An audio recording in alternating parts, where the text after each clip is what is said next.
You've tuned in to the unavailing frequency. But don't touch that dial. We've got you right where we want you. This is Lineage of the Damned, Part 1, The Inheritance of Shadows. My father, Arthur Nolan, died with his eyes wide open, staring at a blank corner of his bedroom ceiling. The coroner called it a massive coronary event, brought on by severe exhaustion and malnutrition. But I knew the truth, even before I stepped into his suffocating, dust-choked house to clear out his belongings. My father was frightened to death by something that wasn't there, or rather something that was only there if you didn't look at it directly. At the funeral, standing in the biting drizzle of an early November morning, I felt numb, not just with grief, but with a lingering, hollow exhaustion. For the last 5 years of his life, Dad had been unraveling. He became a recluse, taping heavy black construction paper over the windows, unspooling long, frantic monologues over the phone about his peripheral vision, that it was infected. He claimed something was standing just outside his line of sight, a presence in the room, a smudge in the air that vanished the millisecond he turned his head to confront it. I begged him to see a psychiatrist. I told him it was macular degeneration or perhaps early onset dementia. I had been rational, cold, and entirely unhelpful. It wasn't until I was walking away from his freshly covered grave that I felt it for the first time. It started as a subtle physical sensation, like the sudden drop in air pressure before a violent thunderstorm. I was walking down the paved path of the cemetery toward my car when my left eye registered a shift in the light. Just at the absolute edge of my vision, where the world blurs into the abstract shapes and colors, a tall and distorted silhouette seemed to be keeping pace with me. Instinctively, I snapped my head to the left. Nothing. Just the manicured lawns, the gray weeping headstones, and the skeletal branches of a dying oak tree. I rubbed my eyes, blaming the lack of sleep, the emotional toll of burying my only remaining family member. But as I settled into the driver's seat of my car and put the key in the ignition, I saw it again in the passenger side mirror. Not a reflection, but a shadow cast upon the window itself. Long, unnaturally thin, vibrating with a frequency that made my teeth ache. I whipped my head around. The passenger seat was empty. The window was clear. The drive home was an exercise in localized terror.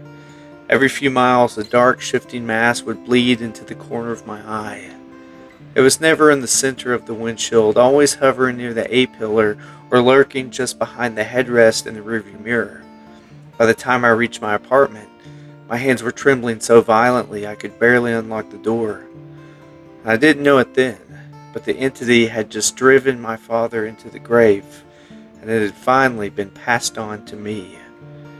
I am Jesse Nolan, and I am the last of our bloodline, and it is hungry. The first week was defined by denial. I threw myself into my work as a data analyst, staring at spreadsheets until my eyes watered, desperately trying to drown out the creeping dread, but the entity did not care for my schedule. It is difficult to describe what it looks like, because by its very nature it defies direct observation. Have you ever stared at a bright light and looked away, leaving a dark, floating after image burned into your retina? It was like that, but the after image was a gaping terror in reality. It didn't belong to the visual spectrum of our world. When it hovered in my periphery, my brain tried to interpret it as a shadow, a tall man, or a cloak of static. But those were just human approximations to something so profoundly alien. It felt vast, cosmic, and intensely malignant. It was the subtlest haunting imaginable. There were no flying objects, no disembodied voices, no demonic snarls in the dead of the night. There was only the presence. I would be cooking dinner, Chopping an onion in the space just to the right would suddenly feel impossibly heavy. The hairs on my arm would stand up. A cold, metallic scent, like dry blood, would fill my nostrils. And there, just in the corner of my eye, the tall, folding geometry of the thing would loom. "Look at me." It seemed to project these words into my mind, not with words themselves, but with a gravitational pull of pure terror. I would turn and it would be gone, but the dread would remain, coating my throat like ash. Sleep became a battlefield. I would lie in bed, staring at the ceiling, keeping my eyes locked dead ahead. If I relaxed my focus, if my eyes drifted toward the dark corners of the bedroom, I could see it pulling there, a shifting, roiling mass of darkness that seemed deeper than the shadows around it. It was getting closer. When Dad first told me about his stalker, he said it was always across the street, at the end of the hallway. But by the end of his life, he said it was sitting in the armchair next to his bed. For me, it started in the doorways. By the end of the second week, it was standing right beside my mattress. I began to mimic my father's madness. I removed all the mirrors from my apartment because the entity loved mirrors. Not because it reflected in them, it didn't, but because a mirror expands your field of vision, giving it more peripheral real estate to occupy. I stopped watching television because the reflections on the dark screen were too dangerous. I began walking through my apartment with tunnel vision, staring only at the floor directly in front of my feet. My friends stopped calling. My boss suggested I take an extended leave of absence.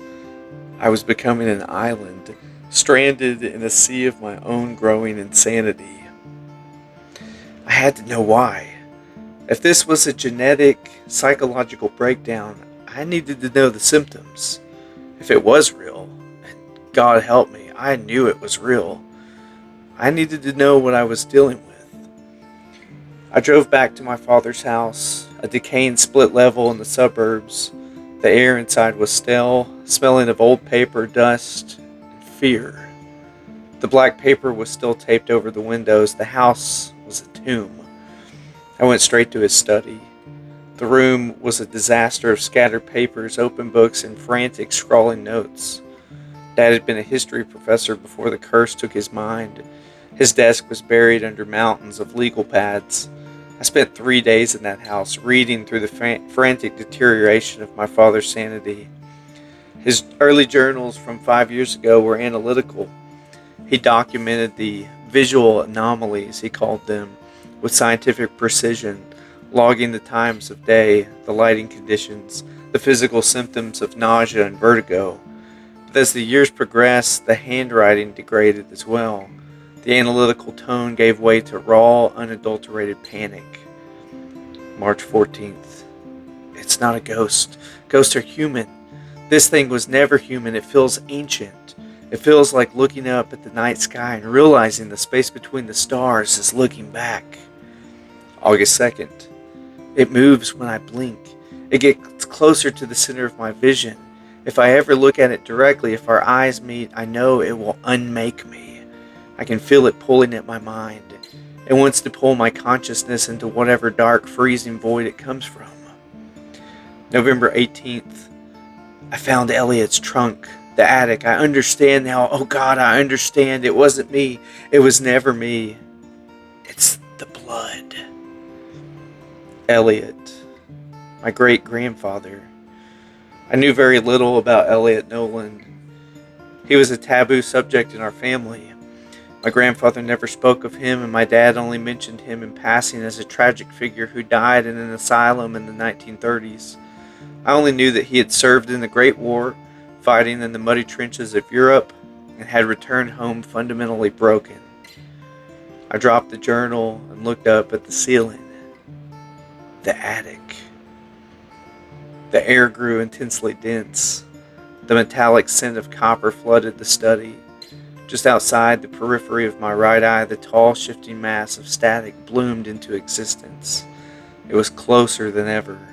I could feel its cold radiating against the side of my face.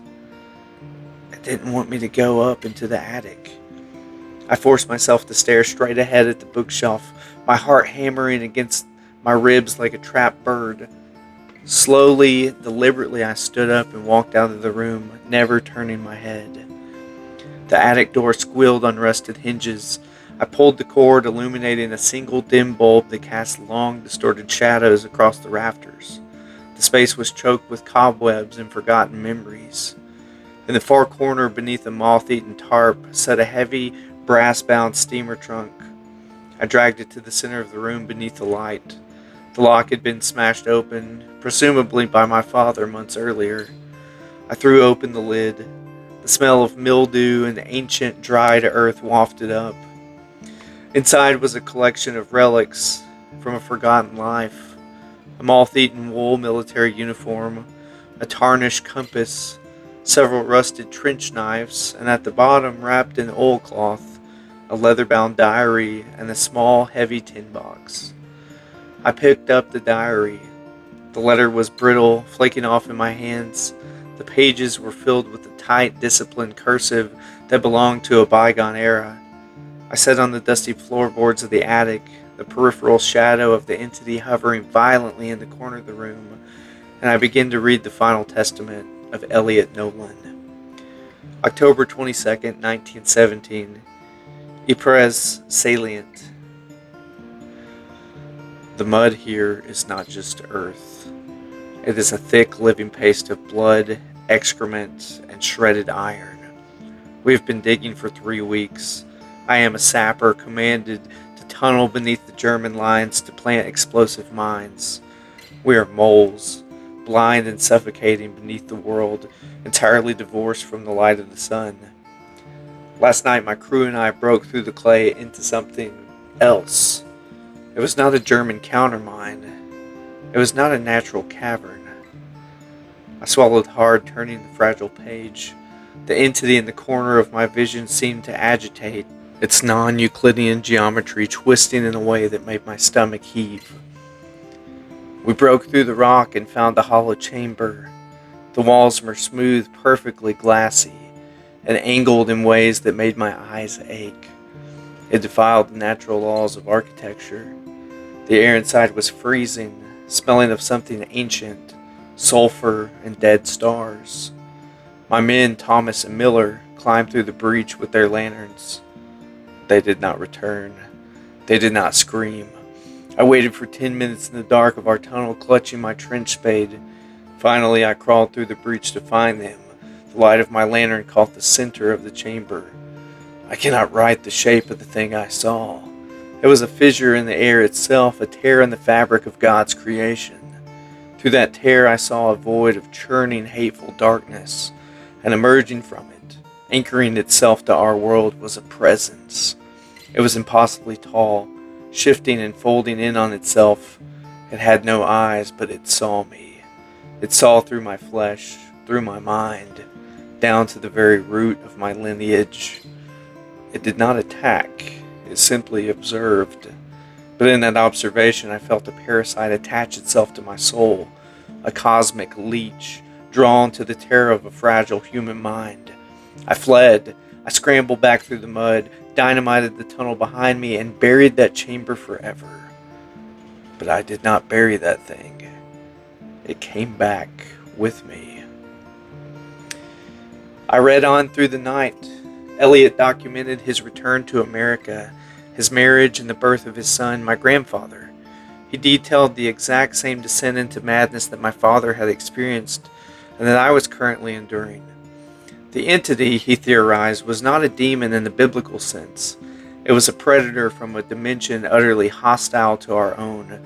It existed outside of normal spatial dimensions, which is why it could only be perceived at the edges of human vision, where the brain's visual processing is weakest. It fed on our fear, anxiety, and the slow unraveling of human sanity. But worst of all was Elliot's final revelation. November 3rd, 1932. It is getting closer. It no longer waits in the corner of rooms. It stands over me as I write this, but I have realized its ultimate cruelty. It does not want to kill me, not yet. It is cultivating me, like a farmer cultivates a crop. But a single human mind is not enough to sustain it. It feeds on the bloodline. It tethered itself to my DNA in that cavern. When my son was born, I saw the entity linger over his crib. It will wait. It will drive me to the grave, and when my light is extinguished, it will seamlessly pass to my son, and then to his children.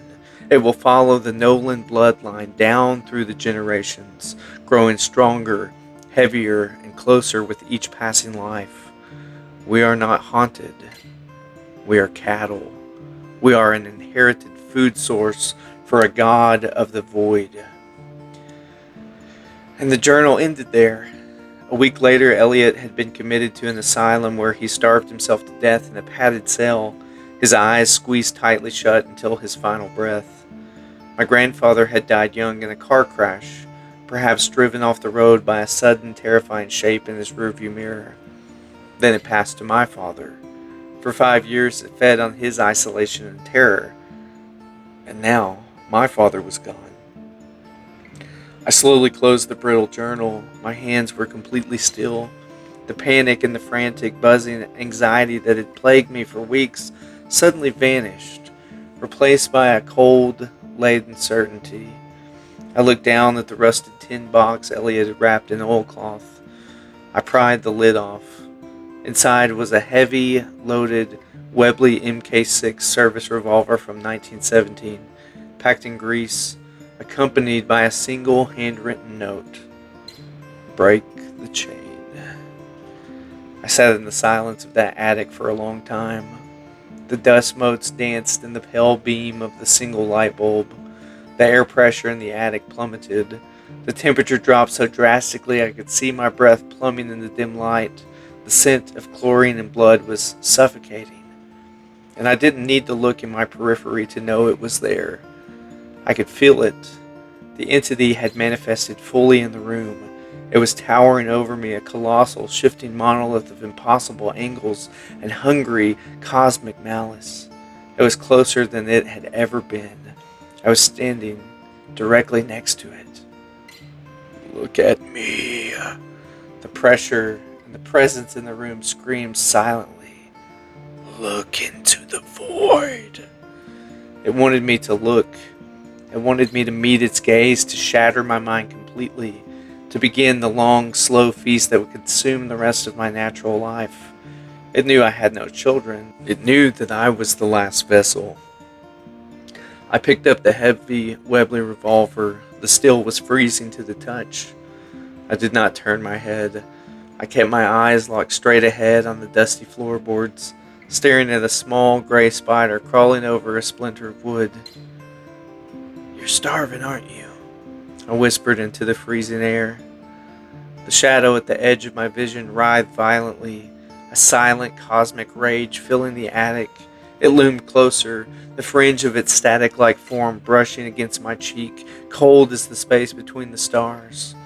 I slowly raised the barrel of the gun. I will not give it decades of fear. I will not let it feed on my unraveling mind. I am the last of the Nolan bloodline, and the meal ends tonight.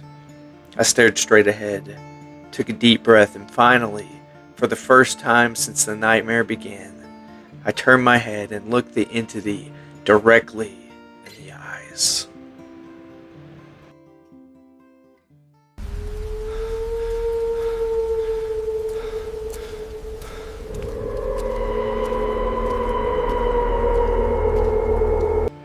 This is Lineage of the Damned, Part 2, The Gaze of the Abyss.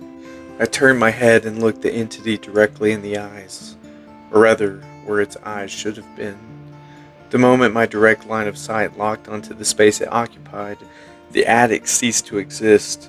The heavy Webley revolver in my hand, the dusty floorboards, the single swinging light bulb, they were all stripped away in a violent, silent implosion of reality.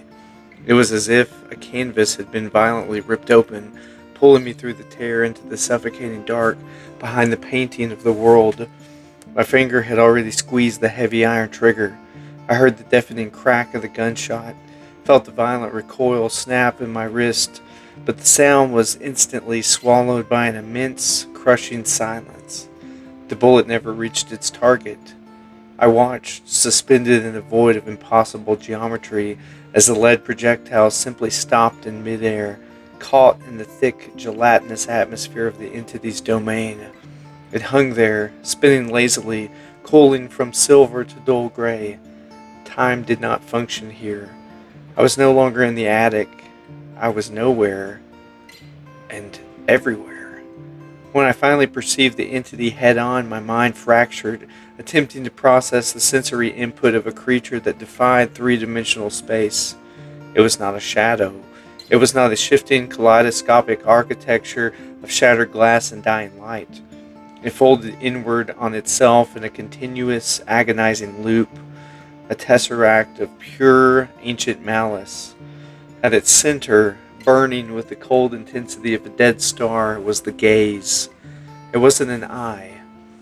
It was a focal point of awareness that pinned my consciousness to the void like a butterfly on a mounting board. "Flesh of Elliot," a voice echoed, though it was not a voice. It was a frequency that vibrated in the marrow of my bones, a psychic weight that tasted of rusted iron and millennia of starvation. "Flesh of Silas, flesh of Arthur, flesh of Jesse." It was tasting my lineage. It was parsing through my DNA, savoring the generations of terror it had cultivated. I had tried to scream, but I had no lungs in this place. I tried to move, but I had no body. I was nothing but raw, exposed consciousness, dangling before the maw of a cosmic predator. "You offer yourself to the void," the frequency rumbled, amused. "You think the cessation of your heartbeat starves the famine. You are mistaken. Death is not an escape. Death is the harvest." The entity shifted, an avalanche of broken angles and shifting shadows, and suddenly the void ripped open again and I was falling. I hit the ground hard. The impact knocked the wind out of me. I had lungs again, a body again. I gasped, choking on the air that tasted of sulfur, cordite, and rotting earth. It was pitch black. The space was incredibly cramped. The walls pressing in on me were wet, slick, and freezing cold. Mud.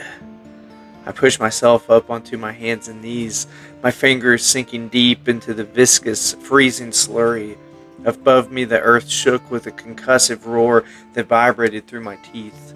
Artillery. I was in the Ypres salient. I was in 1917.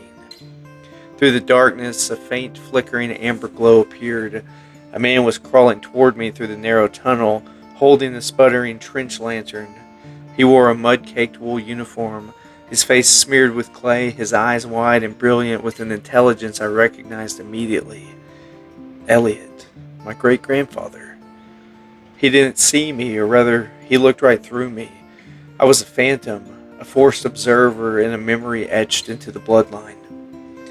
"Thomas! Miller!" He shouted over the distant thunder of the shells, his voice cracked with panic. "Answer me, damn you!" I followed him. I had no choice. My feet moved on their own, trailing behind him as he crawled to the end of the earthen tunnel. We reached the breach he had described in his journal, a jagged hole torn through the clay, leading into a space that shouldn't exist between the battlefields of Europe. Elliot held his lantern up, thrusting it through the opening. I leaned over his shoulder, peering into the cavern. The walls were exactly as he had described, glassy, obsidian smooth, angled in ways that made my eyes water and my stomach heave. It was a pocket of an alien reality buried beneath the mud of France. In the center of the cavern lay Thomas and Miller. They were dead, but not by any human weapon. Their bodies were twisted, folded into themselves like origami, their limbs jutting out at impossible angles, their faces frozen in expressions of terror so profound their jaws had dislocated. And standing over them was the entity. It looked different here in its physical anchor point. It was denser, more substantial, It had not yet fed on 80 years of human fear. It was hungry. I watched as the entity's formless head turned toward the breach. It locked onto Elliot. I felt the psychic snap. It was a physical tether, a cord of dark, vibrating energy that lashed out from the enemy and buried itself deep into Elliot's chest. Elliot dropped the lantern, a choked scream dying in his throat, and he scrambled backwards into the mud. "The anchor is cast," the cosmic voice whispered in my mind, drawing out the artillery shells. "The seed is planted in the blood." The memory dissolved into ash, blowing away into the void. And I was falling again. But this time I landed in a seating position. The smell of mud was replaced by the scent of stale cigarette smoke, damp upholstery, and cheap gasoline. Rain lashed across the glass, the rhythmic thump-thump of windshield wipers struggling against a torrential downpour. I was in the passenger seat of a heavy, still-bodied 1950 sedan. Behind the wheel sat a man in his early 30s. He had my father's jawline in my eyes. Silas Nolan, my grandfather. His knuckles were white as he gripped the thin steering wheel. He was sweating profusely, his chest heaving with shallow, panic breaths. He kept his eyes locked dead ahead on the rain-slicked highway, the high beams cutting through the absolute darkness of a rural country road. "Just keep looking forward, just keep looking forward," Silas muttered to himself in a frantic mantra. I looked at the rearview mirror. The back seat was not empty.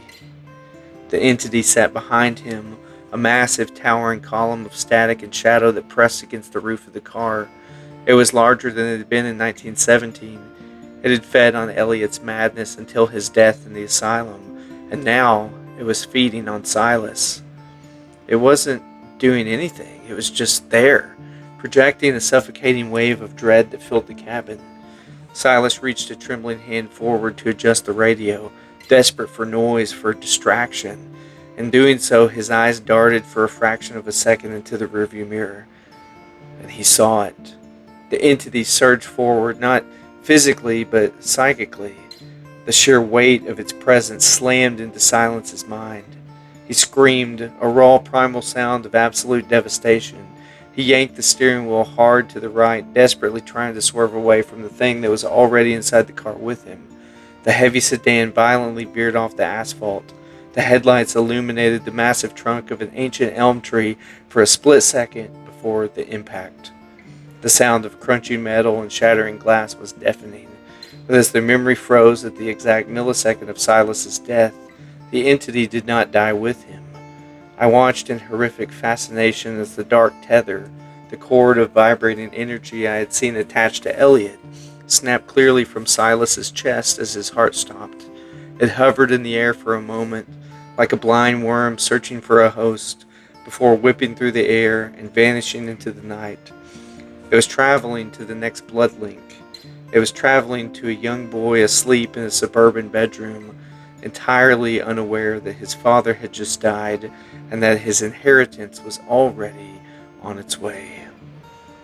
"They flee into the dark," the entity mocked, its voice echoing in the crushed cabin of the car. "They offer their lives to escape the gaze, but the tether remains unbroken." The wrecked car melted into shadows and the environment reconstructed itself again. I was standing in the hallway of my father's house. It was not the dusty abandoned tomb I had visited a few days ago. It was alive, but still suffocating. The year was 2023. My father, Arthur Nolan, was standing at the end of the hall. He looked 20 years older than he actually was. His hair was completely white, his skin a sickly jaundice yellow hanging off his cheekbones. He was holding a staple gun and a roll of heavy black construction paper. He was sealing himself in. I watched as my father stapled the paper over the small window in the front door. Thwack, thwack, thwack. Each staple driven by frantic, desperate energy. "Can't see it if there's no reflection," Arthur mumbled, a line of saliva trailing from the corner of his cracked lips. "Can't let it catch me. It's in the corners. The geometry's all wrong. God, the geometry." He turned around, his eyes wide, bloodshot, and completely feral. He walked right past me, oblivious to my presence. I looked into the living room, and the entity was there. It was gargantuan now. It filled the entire corner of the room, its fractal edges scraping against the popcorn ceiling. It was no longer waiting in the periphery. It was aggressively encroaching on the center of the room. It was practically vibrating with anticipation, gorging itself on Arthur's total psychological collapse. My father dropped the staple gun and collapsed into a ragged armchair. He pulled his knees to his chest, rocking back and forth. "Just close your eyes," Arthur whispered, tears streaming down his hollow cheeks. "Just close your eyes, Artie. If you don't look, it can't take you. If you don't look." He squeezed his eyes shut with a grimace of pure agony. He clamped his hands over his ears. He curled into a tight fetal ball, trying to reduce his existence to the smallest possible point in space. And he stayed like that for hours. And the memory time compressed. I watched the sun rise and set outside the blackened windows. I watched my father waste away in that chair, refusing to open his eyes, refusing to eat, refusing to drink. He was starving himself to death, just like Elliot had done in the asylum. He thought he was winning. He thought by denying its gaze that he was starving the entity. But as I looked at the towering mass of cosmic horror looming over his chair, I realized the horrifying truth. The entity wasn't starving, it was feasting. The slow, agonizing torment of Arthur's self-imposed sensory deprivation was the most exquisite meal it had ever consumed. When Arthur's heart finally gave out, a massive, silent cessation of life in the dead of night, the dark tether snapped from his chest. It whipped through the air, vibrating with immense, terrifying power, and shot directly towards me. The memory shattered. I was violently ripped back into the void, floating in the boundless expanse of shattered glass and dead stars. The entity hovered before me, magnificent and terrible.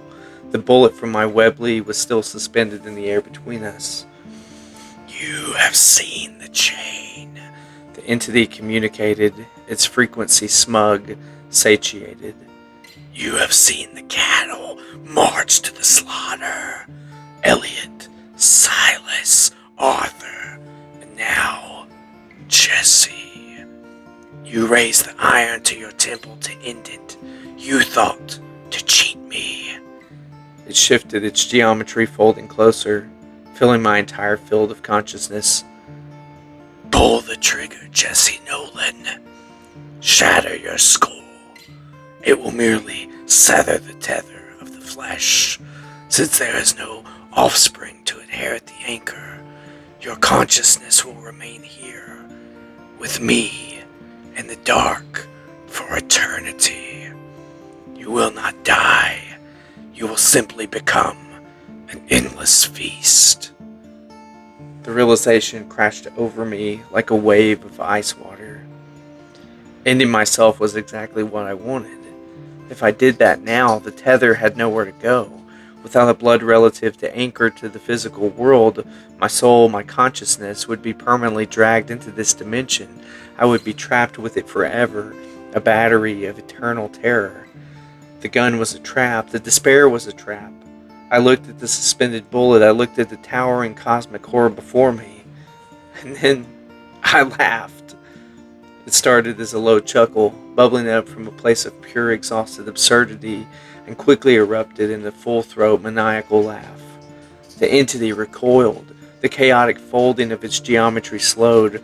For the first time since 1917, the creature registered something it did not understand. "Why do you vibrate with this frequency?" it demanded, the psychic weight turning jagged and confused. "This is not terror." You're an idiot," I said, my voice echoed in the void, remaining remarkably calm, devoid of shaking panic that had defined the last few weeks of my life. "You're an ancient cosmic god, and you're an absolute idiot." I reached out my incorporeal hand, grasping the heavy Webley revolver suspended in the void.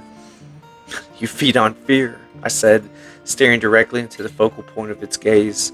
You feed on the desperation of men trying to escape you. Elliot ran, Silas ran, my father hid. They gave you exactly what you wanted. They gave you their dread. They gave you their minds. I pointed the gun away from my own head. But I know your secret now. You're a parasite, and a parasite needs a host to react. If the host doesn't care, the parasite starves. I didn't aim the gun at the entity. You can't shoot a god of the void. You can't kill a concept. Instead, I lowered the gun completely. I let it drop from my hand and into the endless dark. I'm not going to kill myself, I told it, my voice ringing with an iron absolute. I'm not going to let you drag me into this place forever. I'm not going to give you another ounce of fear. The entity surged forward, towering over me, a tidal wave of psychic pressure threatening to crush my mind. It projected images of madness, of eternal suffering, of the agonizing deaths of my ancestors. It screamed in its silent frequency, trying to force the terror back into my veins. But I simply stood there. I looked at the impossible geometry, the shattered glass, the dead stars. Is that it? I forced a tone of utter boredom. This all you got? Peripheral shadows and a superiority complex? I took a deep breath, marshaling every ounce of empower that I possessed. I visualized the door closing in my mind. I locked away the grief for my father. I locked away the horror of the trenches. I locked away the instinctual biological primate fear of the dark, and I replaced it with the apathy, a cold, heavy, immovable stone of absolute indifference. I'm going home now, I said. You cannot leave! The entity roared, a sound like tearing metal. The tether binds you! The tether binds us, I corrected. You're anchored to my blood, which means you're stuck with me. I'm the one driving. I closed my eyes, not in fear like my father, but in dismissal. I rejected the void. I rejected this entity's domain. I focused on the feeling of the dusty floorboards beneath my feet, the smell of mildew, the cold air of the attic. The psychic pressure reached a critical mass, a shrieking crescendo of denied hunger. The void violently vibrated, fighting to keep me unmoored. But it couldn't. It only had power when I engaged with it, when I feared it. By rendering it irrelevant, I stripped it of all its leverage. With a sound like a thunderclap, reality slammed back into place. I opened my eyes. I was back in the attic. I was on my knees, gasping for breath. The single light bulb swung gently overhead. The Webley revolver lay on the floorboard a few feet away, a thin curl of smoke rising from the barrel. There was a bullet hole in the roof of the attic right above my head. I must have jerked my hand at the last possible millisecond before my consciousness was pulled into the void. I stayed on my knees for a long time, listening to the rain begin to fall on the shingles above. My heart was beating a steady, normal rhythm. My hands were perfectly still. I slowly stood up. I brushed the dust off my jeans.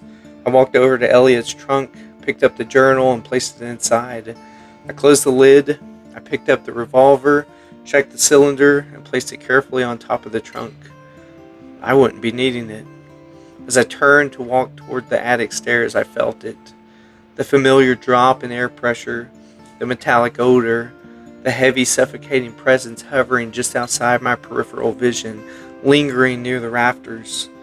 It had returned with me. It was still tethered, but it felt different. It didn't feel vast and malignant anymore. It felt diminished, desperate even. It shifted and writhed in the corner of my eye, practically belonging and begging for me to turn, begging for me to acknowledge it, begging for a morsel of fear. I paused at the top of the stairs. Well, I've got to go to work on Monday, I said to the empty air. I'm going to make a pot of coffee. I'm going to go sit at my desk, and I'm going to look at spreadsheets. You want to stand in the corner and watch? Knock yourself out. The entity vibrated, a silent hiss of frustrated malice. But you understand this. I continued, my voice steady and completely void of emotion. You get nothing else from me. I will not tape the windows. I will not avoid mirrors.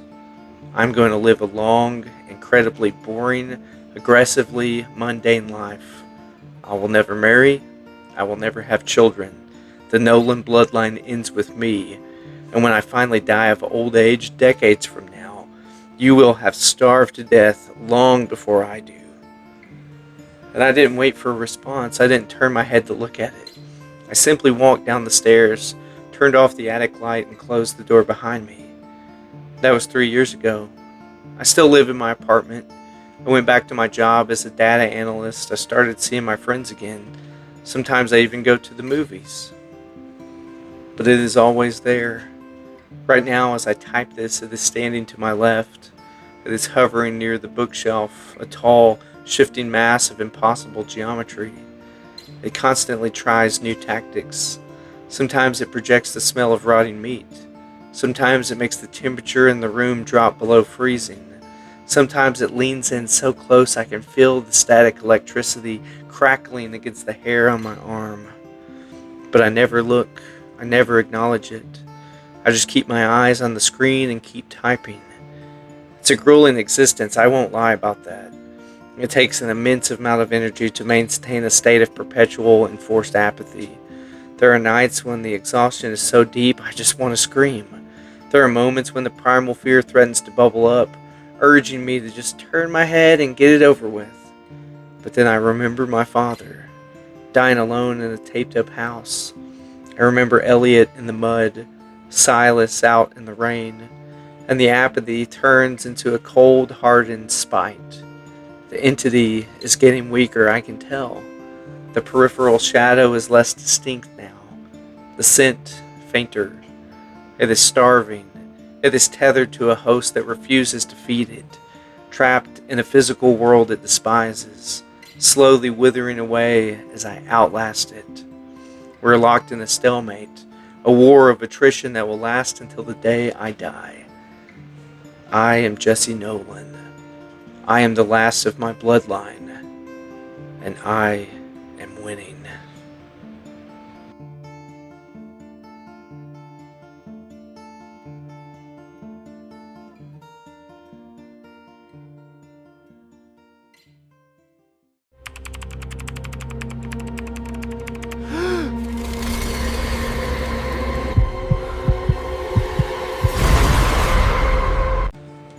This is Lineage of the Damned, Part 3, The Arrogance of the Living. I wrote those final words, and I am winning, nearly a year ago. It sits there on my hard drive, a digital monument to my own staggering naivety. I genuinely believed I had outsmarted a creature that was born before the first oceans cooled on this planet. I thought a few years of stoicism and a healthy dose of emotional repression were enough to starve a god. It is a uniquely human arrogance to believe that if we ignore a storm, the rain will simply cease to fall. The entity did not starve, it merely adapted. For the first 3 years, the stalemate held. It was brutal, an exhausting psychological trench warfare. I kept my head down, I stared at my spreadsheets, and I maintained my wall of absolute, suffocating apathy. And for a time I saw the entity diminish. The cold spots in my apartment grew less severe. The towering kaleidoscopic geometry in my peripheral vision seemed to lose its sharp, agonizing edges, blurring into a dull, static hum. I thought it was dying. I didn't realize it was just conserving its energy, studying me, looking for a crack in my armor. And it found one, of course, because maintaining the state of perfect, unfeeling void is impossible for a human being. We're built to feel. If you suppress terror, you most always suppress joy, excitement, and love simultaneously, because any heightened state of emotion thins the blood, quickens the pulse, and rings the dinner bell for the thing waiting in the shadows. The crack in my armor had a name. It was Maya. She started at the analytics firm in early spring. She sat 3 desks down from me. She had a habit of humming softly when she was in deep, complex dataset, a warm, melodic sound that cut through the sterile, fluorescent hum of the office. I tried to ignore her. I kept my eyes locked on my monitor, but the entity noticed my attention shifting. One day, Maya walked over to my desk to ask a question about a formatting error in a quarterly report. As she leaned over, pointing at my screen, I smelled her perfume. Something light like jasmine and citrus. It was a stark, beautiful contrast to the phantom smells of dry blood and rusted iron that I lived with every day. For a fraction of a second, my heart skipped. A tiny, microscopic flutter of genuine human interest. Instantly, the air pressure in the office plummeted. The hair on the back of my neck stood up. In the absolute farthest corner of my right eye, the entity surged.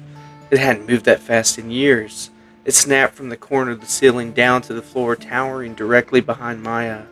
Its form was sharper, the jagged, broken glass of its geometry grinding together with the silent, deafening shriek of renewed hunger. A pulse! The voiceless frequency vibrated in my teeth. A spark in the dead wood. Jesse? Maya asked, pulling back slightly. Are you okay? You look a little pale. I forced my heart rate down. I visualized the heavy stone of apathy in my chest, dropping it over the tiny spark of warmth she had ignited. I didn't look at the towering horror hovering inches from her shoulder. I looked directly at the spreadsheet.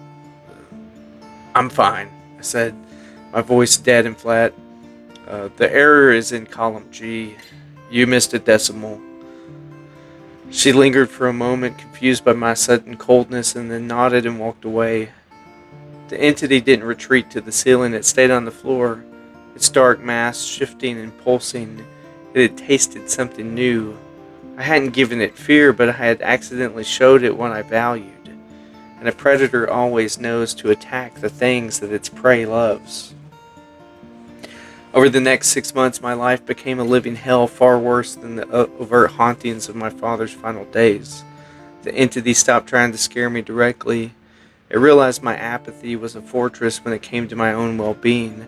I truly didn't care if it drove me insane or killed me, but Maya was innocent.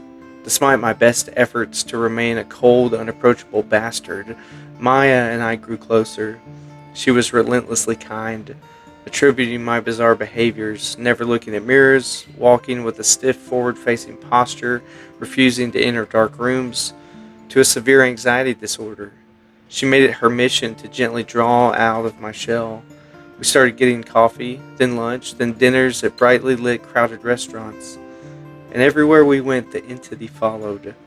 It began to use her as a canvas for its horrors. We would be sitting in a cafe, Maya laughing at some joke I had awkwardly stumbled through, and in my periphery the entity would warp the space around her. I would see long, impossible shadows wrapping around her throat like a noose.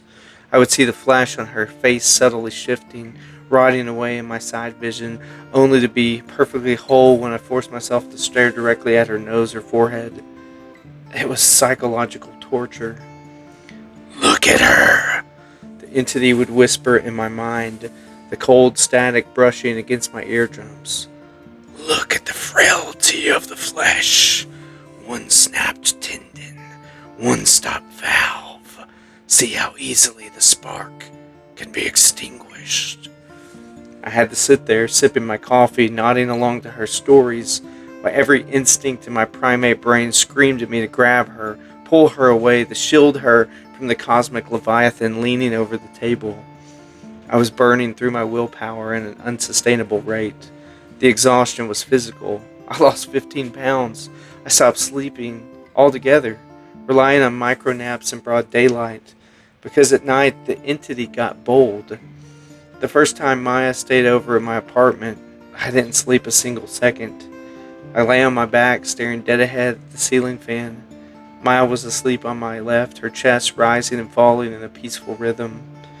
At 3 a.m., the temperature in the bedroom dropped so low that frost began to form at the edges of the window pane. The entity manifested in full.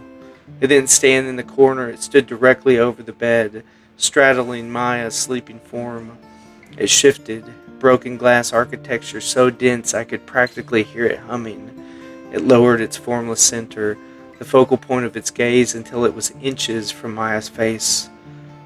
I could wake her, The entity projected into my mind a tone dripping with cruel, cosmic amusement. I could let her open her eyes and see the void. Her mind is fragile, Jesse. It would not withstand the geometry. She would shatter like a dropped porcelain cup. My fists clenched under the blankets until my fingernails drew blood from my palms. A violent white-hot spike of pure terror shot through my chest. Not for me, but for her. The entity gorged on it. I could feel it swell, expanding in the room, drunk on the sudden influx of rich, agonizing human dread. It had been starving for years, and I had just handed it a banquet. Yes, it hissed. Fear for the spark, weep for the flesh. Don't touch her, I whispered into the dark, breaking my own rule. My voice shook. Then look at me, the entity challenged. Look at me, Jesse. Take the burden back. Break your mind, or I will spare hers. It was the ultimate trap. I was using my empathy as a weapon. If I surrendered, it would consume me. The tether would likely attach to Maya at her final terrifying moments with my insane, shattered shell. I closed my eyes tightly. I focused on the rhythm of Maya's breathing. I rebuilt the wall of stone in my mind, brick by agonizing brick, sealing away the terror, replacing it with a cold, dead void. She's not mine, I thought, projecting the lie as hard as I could. I don't care. Do what you will. It was a bluff, and the entity knew it, but it required me to maintain a state of absolute physiological calm. I slowed my breathing. I forced my muscles to unclench. I lay there like a corpse for hours, listening to the entity scrape its alien geometry against the walls in frustration, until the sun finally broke over the horizon. I couldn't protect her by just gritting my teeth. I needed to know more. My father's notes had been unhinged panic. Elliot's journals had been recounting of the origin. But what about my grandfather Silas, the man who drove his car into a tree? I took a week of sick leave. I told Maya I had to go out of town to settle some lingering estate issues for my father. I rented a car and drove 3 states over to the small rural county where Silas had lived and died. I spent days digging through the county archives, old library microfiche, and finally tracking down the daughter of the lawyer who'd handed Silas's meager estate in the 1950s. She was an elderly woman living in a pristine, terrifyingly quiet retirement home. When I mentioned my grandfather's name, her eyes clouded over. Silas Nolan, she murmured, sipping her tea. My father hated that case. Said the house felt wrong. Silas left a box with the firm. A lockbox. Instructions were to give it to his son, Arthur, when he turned 18. But Arthur never came for it. The family had cut ties after that crash. I paid her a ridiculous sum of cash to let me search her father's old storage unit. Buried under stacks of yellowed tax returns and property deeds, I found it. A heavy iron lockbox. I broke the padlock with a tire iron from the parking lot of a motel. Inside were legal documents, a few photographs, and a thick, leather-bound ledger, Silas's diary. I sat on the motel bed, the air conditioner rattling in the window, and opened the book. The entity was there, of course, hanging in the periphery of the dingy motel room, watching me read, pulsing with a dark, confident energy. Silas's handwriting was different from Elliot's disciplined cursive or my father's frantic scrawl. It was small, tight, and painfully meticulous. He was an accountant. He documented his haunting like a ledger of debts and credits. June 12, 1952. The presence is expanding its territory. It no longer waits for me to be alone. It manifests in crowds. Today at the bank, it stood behind the teller.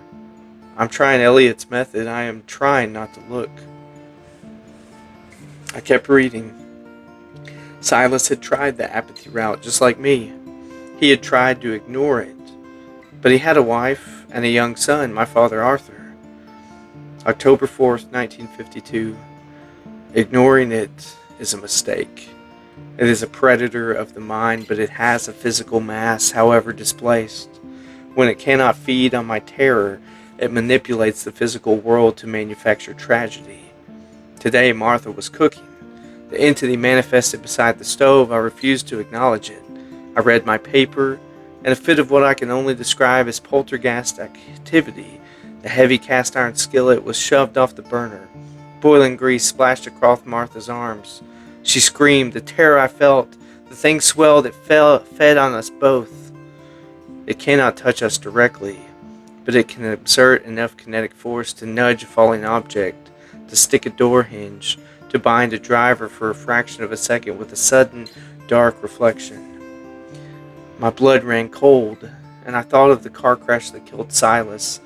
The official report said he swerved to avoid an animal. November 18th, 1952. I understand the endgame. If I do not surrender to it, if I do not let it shatter my mind, it will simply kill Martha and the author and the accidents to harvest my grief. It is holding them hostage against my sanity. There is only one way to protect them. I must remove myself. I must take the tether far away, and then I must die before it can travel back to Arthur. I've mapped the nearest deep water, the old quarry. I will tie the engine block to my legs. I will drive into the dark. If my lungs fill with water, if the tether snaps at the bottom of a black abyss, perhaps it will lose its way. Perhaps it will drown with me. I stared at the page. Silas hadn't been driven off the road by a sudden manifestation. He hadn't lost his mind. He was trying to end it in a specific, calculated way to trap the entity at the bottom of a lake. But he never made it. The entity had known what he was planning. It had manifested in the car, forced him to crash into the elm tree, and killed him prematurely, ensuring the tether snapped right back to my father. I closed the ledger. The entity in the corner of the motel seemed to vibrate with a smug, horrific triumph. "You are not the first to try and build a wall," it whispered, a sound like grinding stones. "You're just another link in the chain, and the chain always breaks." If I stayed with Maya, if I continued to suppress my fear, the entity wouldn't just stand there. It would start knocking over boiling water. It would nudge her car into oncoming traffic. It would manufacture the tragedy it needed to force my hand. I couldn't starve it. I could only feed it. Or I could run. I drove back to the city in a state of absolute mechanical detachment. I knew what I had to do. It was the only tactical move left on the board, and it was going to destroy the only good thing I had left in my life. I called Maya from the road. I told her to come to my apartment. I said we needed to talk. When I arrived, she was already waiting in the hallway. She smiled, her eyes crinkling with relief. "Jesse, you're back early. How did it go?" I unlocked the door and walked in, leaving her to follow. I didn't turn on the lights. The late afternoon shadows were long and heavy. The entity was waiting for us. It manifested immediately, a towering pillar of fractured darkness directly behind Maya in the kitchen. It was eager. I could smell the adrenaline spiking in my bloodstream. "Jesse?" Maya asked, her face faltering as she stepped inside. "What's wrong? Why is it so cold in here?" I stood by the window, my back to her. I stared out the gray sky, keeping my eyes locked on the horizon, refusing to let my peripheral vision catch the monster looming near her. "You need to leave, Maya," I said. My voice was flat, a dead drone. "Leave? What are you talking about? You just got back." She stepped closer. "Yes," the entity hissed, its mass undulating. "Break her heart. Let me taste the sorrow.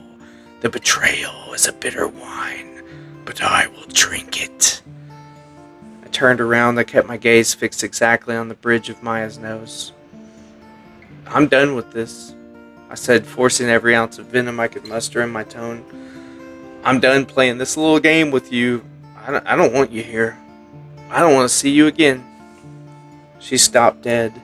The color drained from her face. Jesse?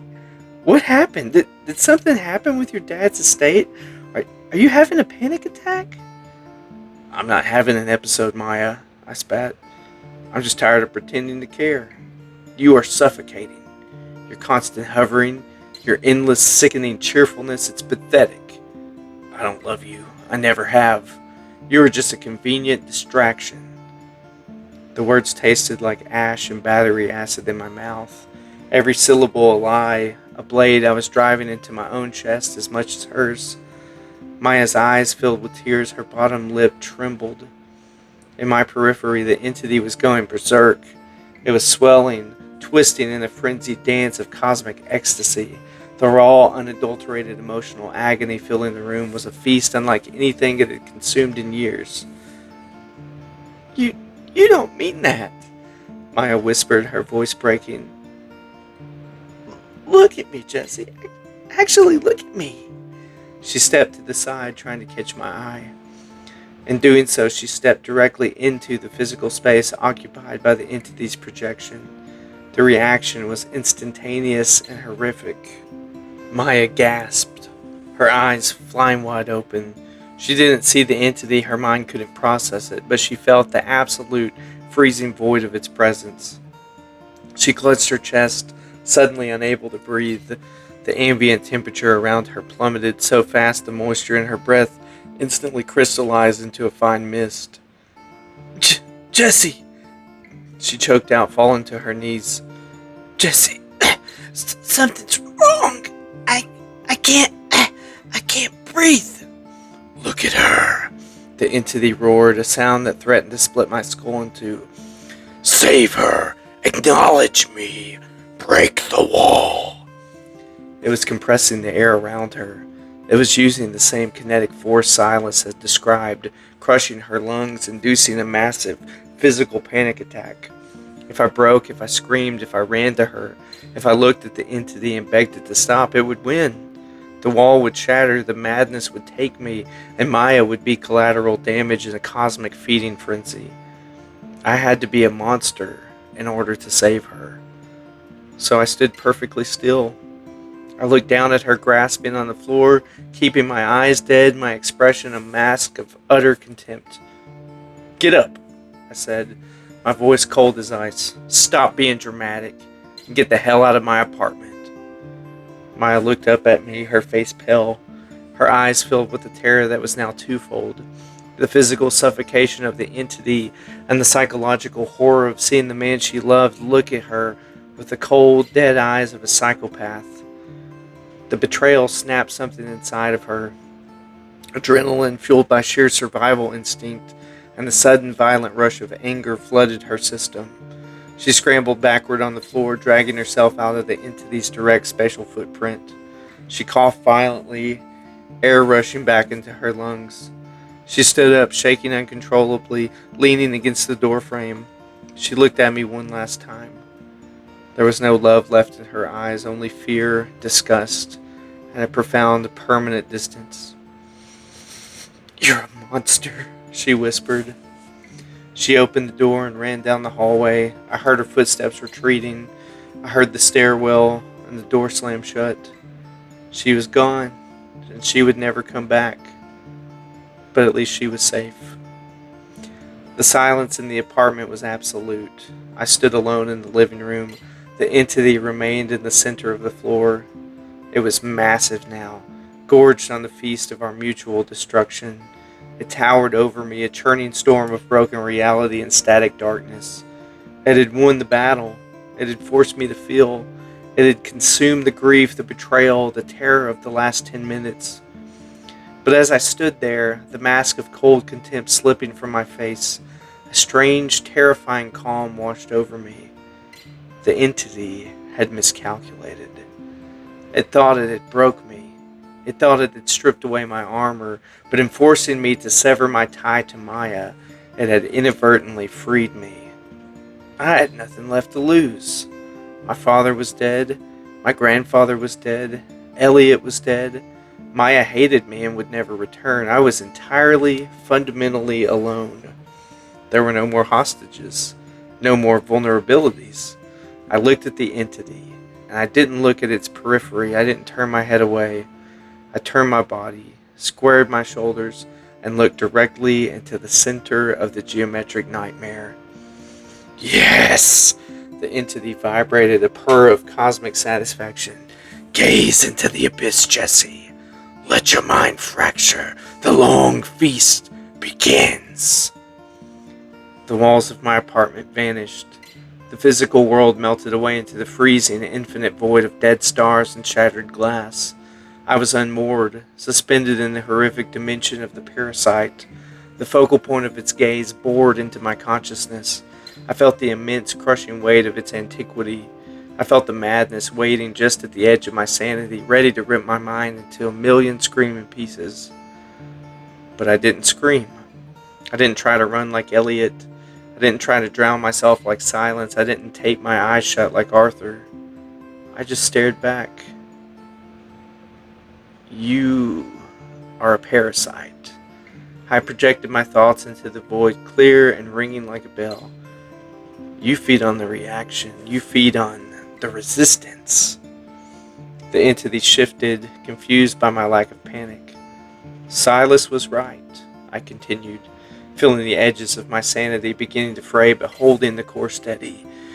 You're bound to the tether. You're bound to the blood.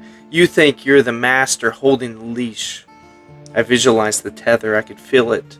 A thick, vibrating cord of dark energy buried deep within the core of my consciousness, connecting me to the colossal horror hovering before me. But a leash goes both ways. Instead of pulling away, instead of trying to break the tether, I leaned into it. I opened the floodgates of my mind, and I didn't give it fear. I gave it everything. I gave it the sheer, unadulterated weight of human depression. I gave it the crushing, endless apathy of a man who has accepted the void. I poured every ounce of my isolation, my deadened emotions, the gray, suffocating monotony of my meaningless existence directly down the tether. I force-fed the god of terror a diet of absolute, toxic nothingness. The entity reeled. What is this?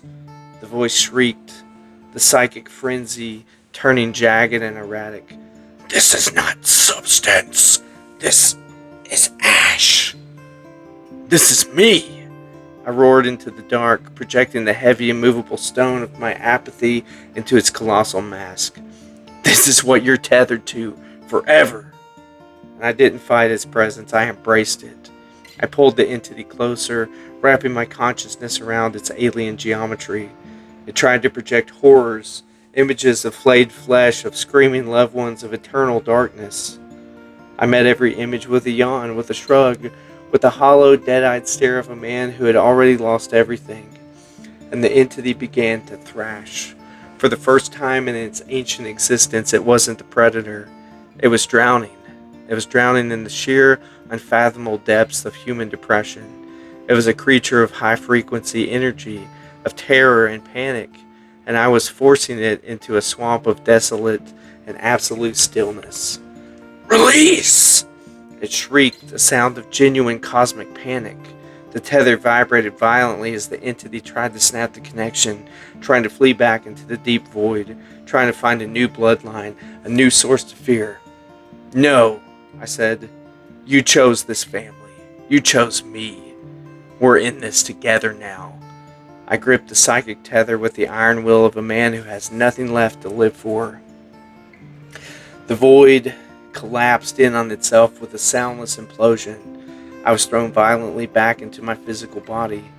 I hit the floor of my living room hard, gasping for air, sweat pouring down my face. The apartment was silent. The afternoon sun was streaming through the window, casting long, warm, normal shadows across the hardwood floor. And I lay there for a long time, listening to the distant sound of traffic. I slowly pushed myself up, and I looked around. The corners of the room were empty. The air pressure was normal. The smell of ozone was gone, replaced by the faint, lingering scent of my own stale sweat and dust. I looked into the hallway mirror. God, I looked terrible. My eyes were sunken, my skin pale. But my reflection was just a reflection. There was no towering shadow standing behind me. Had I won? Had I destroyed it? I focused my mind, turning my attention inward, feeling for the tether. It was still there, but it wasn't pulling anymore. It was hovering in the periphery of the room, looming over me like a titan. I closed my eyes and looked down into the dark basement of my own consciousness. The entity was there. It was small now, shriveled. It looked like a dying ember, a tangled knot of broken geometry huddled in the deepest, coldest corner of my mind. It was completely dormant, trapped within the iron vault of my apathy, suffocating on the toxic sludge of my depression. It couldn't manifest in the physical world anymore. It didn't have the energy.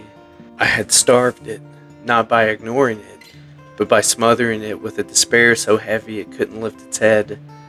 I opened my eyes. I am Jesse Nolan. I am 32 years old. I still go to work. I still look at spreadsheets. I live a quiet, meticulously boring life. I never reach out to Maya. I occasionally see her social media profiles from burner accounts just to make sure she's smiling, to make sure she's safe. She's married now. She looks happy. It hurts, of course, a deep, persistent ache in the center of my chest. But I welcome the pain. I cultivate the loneliness. I wrap myself in the heavy blanket of isolation every single day. Because as long as I'm miserable, as long as I maintain this fortress of gray, unfeeling stone, the thing inside me stays weak. I'm not a victim anymore. I'm a jailer. My body is the cell, my depression is the lock, and my bloodline is the key that I will throw into the fire when I finally die. When my heart stops beating, 50 years from now, the cell will collapse. The tether will snap, and with no host to jump to, the starved, withered remnant of the ancient god will simply fade into nothingness, erased from existence entirely. But until then, I keep the watch. I sit in my quiet apartment, I drink my black coffee, and I stare at the wall. And somewhere deep down in the dark, the monster whimpers. I told myself the monster was whimpering. I told myself I was the jailer. And for 3 years I believed it. The apartment remained quiet. The air was warm. I slept through the nights wrapped in the heavy, suffocating blanket of my own manufactured despair. I thought I had reduced a cosmic titan to a starving, caged animal. But a cocoon is a cage too. And in the dark, things do not simply starve. Sometimes they incubate. The first sign that my victory was an illusion appeared on my flesh. When I first pulled the entity into the depths of my consciousness 3 years ago, I woke up with a mark on my left forearm. It was a jagged, pitch-black smudge, resembling a twisting, dark flame burned directly into the skin. I ignored it. I treated it as a battle scar, a dead, blackened brand marking the exact spot where my psychic tether had anchored itself to my physical form. But this morning, as I stood under the harsh fluorescent light of my bathroom mirror, I noticed the flame was no longer dead. The edges of the black ink were bleeding. They were spreading outward, charting new, impossible geometry across the canvas of my arm. And it was no longer just black. It was erupting into vibrant, highly saturated hues, a swirling cosmic pattern of electric blues, violet, magenta, sickeningly bright rainbow streaks that actually hurt my eyes to focus on. It looked like the nebula of a dying galaxy etching itself into my veins. I traced the vibrant pattern with a trembling finger. The skin there was freezing cold. The scent of iron, absent for years, suddenly flared in my nostrils. It wasn't dying. I hadn't starved it with my apathy. I had simply given it a quiet, undisturbed place to change. The depression wasn't poison to it. It was soil. A cold panic. An emotion I hadn't permitted myself to feel in over 1,000 days spiked violently in my chest. And I felt the entity stir deep within me. It didn't whimper. It stretched. I stumbled out of the bathroom and threw open my laptop. My hands were shaking so badly I could barely type the password. I needed to see her. I needed to know that the sacrifice, the horrific theater I put Maya through, had at least kept her safe. I opened my browser and logged into the anonymous burner account I used to check on her once every few months. I navigated to the local community organization page where she volunteered. Maya had always loved that stuff. Organizing food drives, setting up neighborhood park cleanups. She'd posted a public photo album yesterday afternoon from a weekend family event. I clicked through the photos, my heart hammered against my ribs, feeding the colorful cosmic flame creeping up my arm. And there was Maya. She looked beautiful. She was standing in the sun, smiling, holding the hand of a man who looked kind and normal. And standing in front of them, holding Maya's other hand, was a little boy. He had dark, curly hair. He had a small, familiar jawline. I stared at the timestamp on the album. I stared at the boy. My mind scrambled to do the math, a frantic, desperate calculus of weeks and months. 3 years and a few months since I threw her out of my apartment. The boy in the photo was walking, wearing a small denim jacket. He looked to be about 2.5 years old. Maya hadn't just been my girlfriend. On the day I broke her heart to save her life, she had been carrying the Nolan bloodline. I zoomed in on the photograph. The air in my apartment plummeted to a freezing temperature. Frost began to crackle against the edges of my laptop screen. The vibrant cosmic tattoo on my arm pulsed, searing with a cold, psychic fire. I looked at the boy's face. He wasn't smiling for the camera. He was clinging to Maya's leg. His knuckles were white. His small, terrified face was turning slightly away from the lens. He was looking toward the absolute edge of the photograph. My cursor hovered over the right side of the image, and there in the background of the sunny park, standing just in the boy's peripheral vision, was a smudge of digital compression, a tall, distorted shadow of impossible geometry, folding in on itself, waiting patiently in the daylight. The tether had not been severed. It had simply branched. The entity had left a seed incubating in my flesh, feeding slowly on my despair to build something physical, while its true ravenous hunger had effortlessly skipped to the most vulnerable, terrified mind it could find.